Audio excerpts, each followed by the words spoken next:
Hello drama lovers, welcome back to my channel. నేను ఈ వీడియోలో when life gives you tangerines episode number 11 తెలుగులో explain చేయబోతున్నాను. మిగిలిన ఎపిసోడ్స్ ఎవరైనా చూడకపోతే లింక్ డిస్క్రిప్షన్ లో ఇస్తాను, ఒకసారి వెళ్ళి చెక్ చేయండి. అలాగే ఇంకా నా ఛానల్ ని ఎవరైనా సబ్స్క్రైబ్ చేసుకోకపోతే సబ్స్క్రైబ్ చేసుకుని పక్కనే ఉన్న బెల్ ఐకాన్ ని క్లిక్ చేయండి. నేను చేసే ప్రతి వీడియోస్ మీకు నోటిఫికేషన్ గా వస్తాయి. ఇక వీడియోలోకి వెళ్తే, లాస్ట్ ఎపిసోడ్ లో గుమ్యోంగ్ కార్బన్ మోనాక్సైడ్ పీల్చుంటుంది కదా.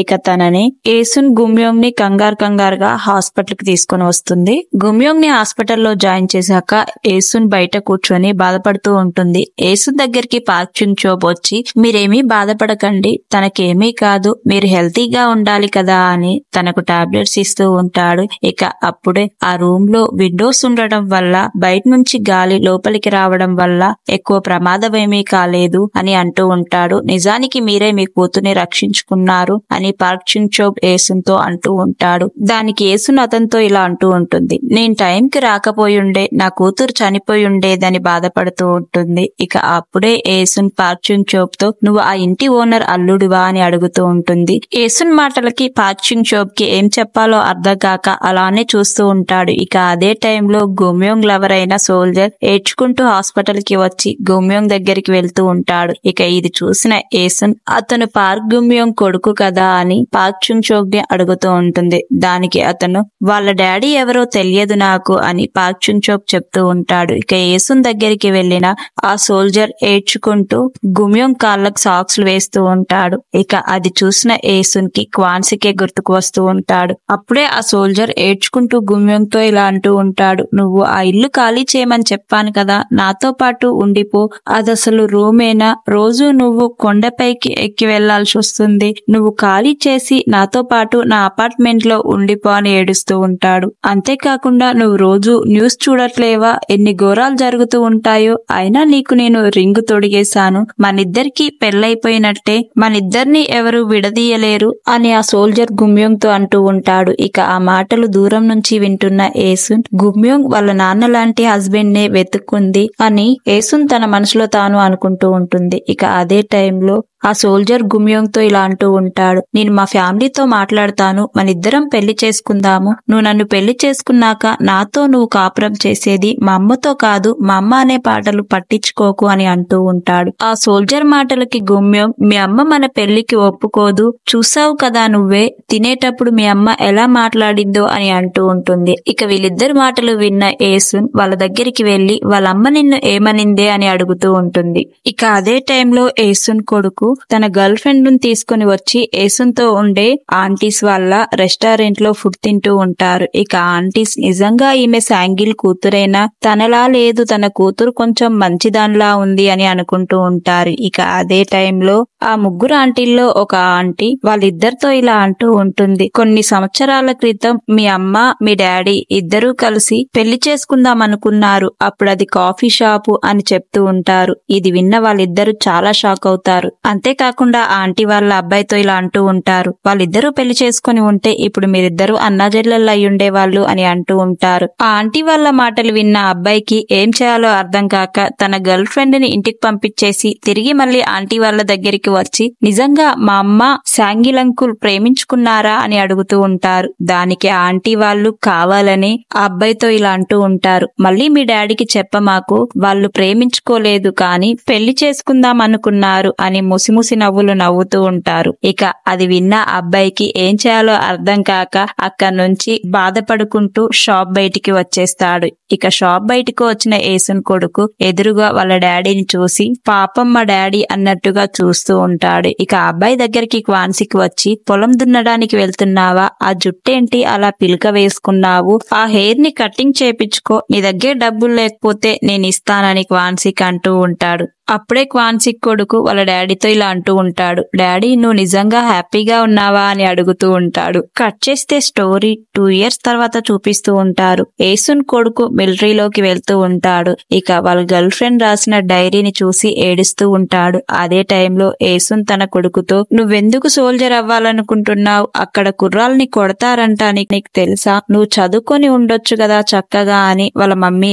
ఏడుస్తూ ఉంటుంది. ఇలా ఏడ్చేటట్లయితే నాతో పాటు పాటు ఎందుకు వస్తున్నారని ఆ అబ్బాయి వాళ్ళ అమ్మతో అంటూ ఉంటాడు. ఇక అదే టైంలో థియేటర్ లో పెయింటింగ్ వేసే పార్క్ చుంగ్ చోక్ కూడా ఆర్మీకి వెళ్లి ఉంటాడు. ఇక ఇది తెలిసిన ఆ థియేటర్ ఓనర్స్ ఇంకా థియేటర్ లో పనిచేసే స్టాఫ్ తన రూమ్ కు వెళ్లి తన గదిలో ఉన్నవన్నీ తీసుకుంటూ ఉంటారు. ఇక అదే టైంలో ఒక్క మాటైనా చెప్పకుండా వెళ్ళాడు, తిరిగి మళ్ళీ ఎప్పుడు వస్తాడు, లైఫ్ లో మళ్ళీ తిరిగి చూస్తామా లేదా అని అనుకుంటూ ఉంటారు. నా కోసం పికాసో పెయింటింగ్ ని గీసి ఇస్తానన్నాడు, గీయకోకుండానే వెళ్ళాడు అని అనుకుంటూ ఉంటుంది. ఇంకాస్త ముందుకు వెళ్లి కట్టం చాటుకి ఏముందా అని గుమ్యోంగ్ చూడగానే తన ఫోటోని పెయింట్ వేసి ఉంటుంది. ఇక అది చూసిన గుమ్యోంగ్ ఈ ఫోటోని నేను ఎలా అమ్ముకోవాలని తన మనసులో తానే అనుకుంటూ ఉంటుంది. అంతేకాకుండా గుమ్యోంగ్ నైట్ టైంలో తన రూమ్ కు వెళ్తున్న ప్రతిసారి పార్క్ చుంగ్ చోక్ గుమ్యోంగ్ వెనకాలే వచ్చి వాళ్ళ ఇంటి దాకా డ్రాప్ చేసే విషయాలన్నీ గుర్తుకు తెచ్చుకుంటూ ఉంటుంది. ఇలా 1 year గడిచిపోయాక సోల్జర్ తో గుమ్యోంగ్ బస్ లో కూర్చొని సరదాగా మాట్లాడుతూ పాటలు వింటూ ఉంటుంది. ఇక అదే టైంలో ఆ సోల్జర్ గుమ్యోంగ్ తో ఇలా అడుగుతూ ఉంటాడు, జాబ్ నచ్చిందా, సరదాగా ఉందా, అయినా నీకంటూ కొన్ని అంబిషన్స్ లేవా, నువ్వెప్పుడు ఆఫీసర్ అవ్వాలని అంటూ ఉంటావు కదా, నీ అంబిషన్స్ నెరవేర్చుకోవచ్చు కదా అని అంటూ ఉంటాడు. ఇక తర్వాతి రోజు ఏసున్ ఇంకా క్వాన్సిక్ సోల్జర్ ఫ్యామిలీని కలవటానికి వెయిట్ చేస్తూ ఉంటారు. చాలా సేపటి నుంచి ఏసున్ ఇంకా క్వాన్సిక్ వెయిట్ చేస్తుండటంతో వాళ్ళు ఇంకా రాకపోవడంతో గుమ్యోంగ్ తో క్వాన్సిక్ ఇలా అంటూ ఉంటాడు, మనకి ఈ సంబంధం వద్దు, క్యాన్సిల్ చేసుకుందామని అంటూ ఉంటాడు. ఇక అదే టైంలో సోల్జర్ వాళ్ళ దగ్గరికి వచ్చి చాలా ఆలస్యమైంది, సారీ ఆంటీ, ట్రాఫిక్ చాలా ఉంది అని చెప్తూ ఉంటాడు. ఇక సోల్జర్ వాళ్ళ అమ్మ వాళ్ళ దగ్గరికి వచ్చి కొంచెం ఆలస్యమైంది, ట్రాఫిక్ చాలా ఉంది అని అంటూ ఉంటారు. ఇక అదే టైంలో ఏసున్ ఇట్స్ ఓకే అని నవ్వుతూ మాట్లాడుతూ ఉంటుంది. సోల్జర్ వాళ్ళ డాడీ క్వాన్సిక్ కి షేక్ హ్యాండ్ ఇస్తూ నా పేరు పార్క్ గుమ్యోంగ్ అని షేక్ హ్యాండ్ ఇస్తూ ఉంటాడు. అది చూసిన క్వాన్సిక్ నా పేరు క్వాన్సిక్ అని అంటూ తన చేతికున్న మచ్చల్ని షేక్ హ్యాండ్ ఇస్తూ మరొక చేతితో కవర్ చేసుకుంటూ ఉంటాడు. ఇక ఇదంతా ఆ సోల్జర్ వాళ్ళమ్మ అబ్జర్వ్ చేస్తూ ఉంటుంది. ఇక అందరూ కలిసి టేబుల్ మీద కూర్చొని సరదాగా మాట్లాడుకుంటూ ఉంటారు. క్వాన్సిక్ వాళ్ళ ఫ్యామిలీ ఎంత సరదాగా మాట్లాడినా ఆ సోల్జర్ వాళ్ళ అమ్మ అసలు మర్యాదగా మాట్లాడదు. ఇక అదే టైంలో గుమ్యోంగ్ అందరికీ ఒక బౌల్లో సూప్ వేసిస్తూ ఉంటుంది. అందరికీ బౌల్ నిండా ముక్కలతో సూపు వేసిస్తుంది. లాస్ట్ కు వచ్చేసరికి గుమ్యోంగ్ కి ఏమాత్రం కూడా ముక్కలు ఉండవు. ఇక తను ఓన్లీ సూప్ మాత్రమే వేసుకోవడం చూసిన ఏసున్ తన దగ్గరున్న సూప్ ని గుమ్యోంగ్ ముందు పెట్టి గుమ్యోంగ్ దగ్గర ఉన్న సూప్ ని ఏసున్ తీసుకుంటూ తన మనసులో తాను ఇలా అనుకుంటూ ఉంటుంది, నా కూతురు ఈ రోజు చాలా అనుకువగా ఉంది, వాళ్ళని ఇంప్రెస్ చేయడానికి చాలా ఇబ్బంది పడుతుందని బాధగా అలా చూస్తూ ఉంటుంది. అదే టైంలో క్వాన్సిక్ సోల్జర్ వాళ్ళ ఫ్యామిలీతో ఇలా అంటూ ఉంటాడు, పెళ్లికి ఒక మంచి తేదీలను చూసి ఈ కాగితంలో రాపిచ్చుకొచ్చాను, మీరొకసారి చూడండి క్వాన్సిక్ అని అంటూ ఉంటాడు. ఆ మాటలకి సోల్జర్ వాళ్ళ అమ్మ, మీకు చెప్పలేదా మీ కూతురు 2 చోట్ల పెళ్లి చేస్తే నా కొడుకుని జోకర్లా చూస్తారు, మా దగ్గరే పెళ్లి జరుగుతుంది, మీకు కొన్ని సాంప్రదాయాలు ఉండొచ్చు కానీ మీ కూతురు పెళ్ళయ్యాక మా ఇంటి కోడలవుతుంది కాబట్టి మా సాంప్రదాయాలని మాత్రమే పాటిద్దామని రూడ్గా మాట్లాడుతూ ఉంటుంది. అంతేకాకుండా ఆ సోల్జర్ వాళ్ళ అమ్మ ఇలా అంటూ ఉంటుంది, ఇంత పెద్ద ఇంట్లో అడుగు పెడుతుంది, తనకింకా ఏమీ పని రాదు అని అంటూ ఉంటుంది. అదే టైంలో క్వాన్సిక్ తను ఆఫీస్ కి వెళ్తుంది కదా, అందుకొరకే ఇంకా ఏమీ పనులు నేర్చుకోలేదని అంటూ ఉంటారు. ఆ మాటలకు ఆ సోల్జర్ వాళ్ళ అమ్మ, తను ఈ పెళ్లి చేసుకునేటట్లయితే జాబ్ మానేయమని చెప్పాను, ఆ విషయం మీతో చెప్పలేదా అని అంటూ ఉంటుంది. ఇక అప్పుడే సోల్జర్ వాళ్ళ నాన్న నాకు కొంచెం సూపు వేసివ్వు అని అంటూ ఉంటాడు. దానికి సోల్జర్ వాళ్ళ అమ్మ ఇలా అంటూ ఉంటుంది, చూద్దాం ఇప్పుడు సూప్ అయినా సరిగా వేస్తుందా లేదా అని. ఇక గుమ్యోంగ్ వెళ్లి ఆ సూప్ వేయడానికి ట్రై చేస్తూ ఉంటుంది. ఇక అక్కడే ఉన్న క్వాన్సిక్ ఆ సోల్జర్ తో నువ్వు వెళ్లి హెల్ప్ చేయి అని సైగ చేస్తూ ఉంటాడు. అప్పుడే క్వాన్సిక్ కి గుమ్యోంగ్ చిన్నగున్నప్పుడు ఒక ఇన్సిడెంట్ జరిగి ఉంటుంది కదా, ఏసున్ గుమ్యోంగ్ ఇంకా క్వాన్సిక్ వాళ్ళ అమ్మ సపరేట్ టేబుల్ మీద కూర్చొని తింటున్న టైంలో క్వాన్సిక్ వెళ్లి ఏసున్ తో పాటు కూర్చొని తింటూ నేను ఎక్కడే కూర్చొని తింటా అని ఏసున్ కి అండగా ఉంటాడు కదా, ఆ మూమెంట్ ని క్వాన్సిక్ గుర్తుకు తెచ్చుకుంటూ ఉంటాడు. అప్పుడే గుమ్యోంగ్ బాయ్ ఫ్రెండ్ గుమ్యోంగ్ దగ్గరికి వెళ్లి తన దగ్గర ఉన్న స్పూన్ ని తీసుకుని నేను వేస్తాను వెళ్లి కూర్చో అని అంటూ ఉంటాడు. ఇక ఇది చూసిన ఏసున్ తను కూర్చున్న చైర్ లో నుంచి లేచి వెళ్లి మీరిద్దరూ వెళ్లి కూర్చోండి, నేను వేసిస్తాను అందరికీ సూప్ అని ఏసున్ సూప్ వేస్తూ ఆ సోల్జర్ వాళ్ళ అమ్మతో ఇలా అంటూ ఉంటుంది, నా కూతురికి చిన్నప్పటి నుంచి ఏ పని నేర్పించలేదు, పెళ్ళయ్యాక తనతో ఇంటి పనులు చేపించకండి, నా కూతురు గారభంగా పెరిగింది, తనతో మీరు పెళ్ళయ్యాక ఎలాంటి ఇంటి పనులు చేపించకండని చెప్తూ ఉంటుంది. ఇక అందరూ కలిసి ఫుడ్ తిన్నాక ఏసున్ ఇంకా క్వాన్సిక్ వాళ్ళ ఇంటికి బయలుదేరడానికి బయట రోడ్డు మీద వెహికల్స్ కోసం చూస్తూ ఉంటాడు. టాక్సీ రావడంతో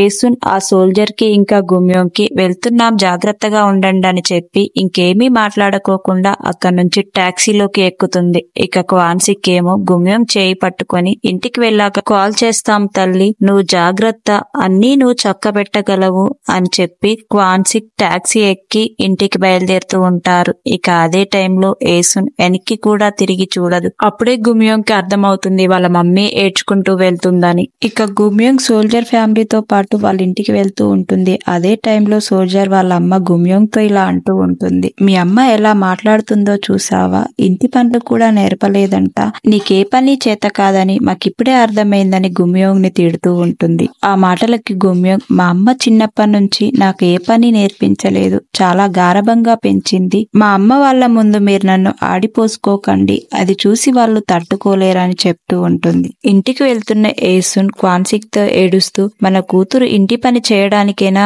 ఇంతగనం చదువుకుంది అని చెప్తూ ఉంటుంది. అప్పుడు క్వాన్సిక్ ఏసున్ తో, ఎందుకలా మాట్లాడావు, వాళ్ళు అవమానిస్తూ మాట్లాడుతుంటే చూస్తూ భరించలేకపోయావా అని అంటూ ఉంటాడు. దానికి ఏసున్ ఏడుస్తూ, మీరెందుకు సైలెంట్ గా ఉన్నారు, మాకు ఈ సంబంధం వద్దని చెప్పకపోయారా అని క్వాన్సిక్ తో అంటుంది. ఆ మాటలు విన్న క్వాన్సిక్, మన కూతురు ఇష్టపడింది కదా, అందుకొరకే సైలెంట్ గా ఉన్నానని అంటూ ఉంటాడు. కట్ చేస్తే మరుసటి రోజు గుమ్యోంగ్ వాళ్ళ అమ్మని తీసుకొని సోల్జర్ వాళ్ళ అమ్మని కలవడానికి కంగారుగా తీసుకుని వెళ్తూ ఉంటుంది. ఇక అదే టైంలో ఏసున్ గుమ్యోంగ్ తో, ఎందుకంత కంగారు పడుతున్నావు, తనేమైనా నీ యజమానురాలా, వాళ్ళ అమ్మ మనల్ని కలవడానికి వచ్చినప్పుడు లేటుగానే వచ్చింది కదా, నిదానంగానే వెళ్దామని అంటూ ఉంటుంది. అయినా కూడా గుమ్యోంగ్ వినిపించుకోకుండా కంగారుగా వాళ్ళ అమ్మని కలవడానికి తీసుకొని వెళ్తుంది. ఇక వీళ్ళిద్దరూ కలిసి వెళ్లి సోల్జర్ వాళ్ళ అమ్మని కలిసి పెళ్లికి బట్టలు సెలెక్ట్ చేసుకుంటూ ఉంటారు. అదే టైంలో ఏసున్ నాకు పింక్ కలర్ డ్రెస్ అబ్బుతుందని పింక్ కలర్ లో ఉన్న డ్రెస్సులు చూస్తూ ఉంటుంది.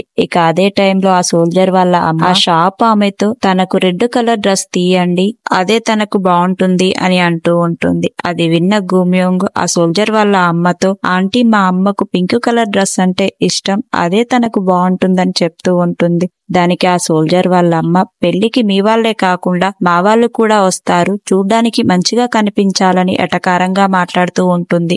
గుమ్యోంగ్ ఆ మాటలకి ఏమీ మాట్లాడుకోకుండా సోల్జర్ వస్తుండటంతో వెళ్లి బయట వెయిట్ చేస్తూ ఉంటుంది. ఇక అదే టైంలో ఏసున్ సోల్జర్ వాళ్ళ అమ్మతో కూర్చొని మాట్లాడుతూ ఉంటుంది. మేము ఏం గిఫ్ట్లు పంపినా మళ్ళీ రిటర్న్ పంపిస్తున్నారు, కనీసం ఈ చిన్న బ్యాగ్ అయినా గిఫ్ట్ గా తీసుకోండి అని ఇస్తూ ఉంటుంది. ఏసున్ గిఫ్ట్ తీసుకున్న ఆమె ఏసున్ తో ఇలా అంటూ ఉంటుంది, నీకు కొన్ని విషయాలు అస్సలు చెప్పకూడదనుకుంటున్నా కానీ చెప్పకుండా ఉండలేకపోతున్నా అని అంటూ ఉంటుంది. ఇక అదే టైంలో ఆ సోల్జర్ వచ్చి గుమ్యోంగ్ ని కలుస్తాడు. మీ మమ్మీ గారు ఎక్కడున్నారని గుమ్యోంగ్ ని అడగడంతో, మా అమ్మ మీ అమ్మ ఇద్దరు కూర్చొని మాట్లాడుకుంటున్నారని చెప్తూ ఉంటుంది. ఇక అది విన్న ఆ అబ్బాయి, ఎంత పని చేశావు, పద తొందరగా వెళ్దామని గుమ్యోంగ్ ని తొందరగా లోపలికి తీసుకుని వస్తూ ఉంటాడు. అప్పుడే ఆ సోల్జర్ వాళ్ళ అమ్మ ఏసున్ తో ఇలా అంటూ ఉంటుంది, మీ అమ్మాయి నాకు అస్సలు నచ్చలేదు, ఈ విషయం గురించే చెప్దాం అనుకుంటున్నాను, పెళ్ళైన తర్వాత వాళ్ళిద్దరూ బాగా ఇబ్బంది పడతారు, మీరు ఏదో ఒకటి చేసి